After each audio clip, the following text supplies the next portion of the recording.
और ये नाथ संप्रदाय वो है जो संस्कृत धर्म के लिए आई है और संस्कृत धर्म को आगे बढ़ाना है। जब संस्कृत धर्म को जब ही आगे बढ़ाएंगे जब हम सब एक होकर के इस धर्म संस्कृति का दृढ़ अपने आत्मविश्वास करेंगे और इसको चलाने के लिए चलाने के लिए हमें सबको एकजुट होना पड़ेगा।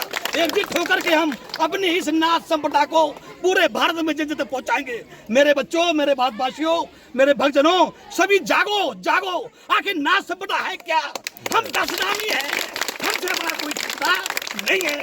इसलिए हमें जागना पड़ेगा और अपनी इस संस्कृत धर्म के लिए हमें आगे बढ़ाना पड़ेगा। ऐसे महान व्यक्ति हमारे देश में आते रहेंगे, ना हमारी संस्कृति को तोड़ पाएगा, ना हमारे धर्म को तोड़ पाएगा। और हम उस संप्रदाय में, उस परिवार में जन्म लिया है कि जिसका सबश्रेष्ठ स्थान है, तो हमें अपने स्थान को करार बनाकर चलना पड़ेगा और हमें अपनी संस्कृति को लिए, अपने इस धर्म को लिए ध्वजा फहराने के लिए सबश्रेष्ठ आगे बढ़ना पड़ेगा। बोलो नाथ संप्रदाय की जय, बोलो नाथ संप्रदाय की जय, गुरु गोरखनाथ की जय, गुरु गोरखनाथ की जय, वसंधर नाथ की जय, वसंधर नाथ की जय, भोलेनाथ की जय, भोलेनाथ की जय। आज के धर्म की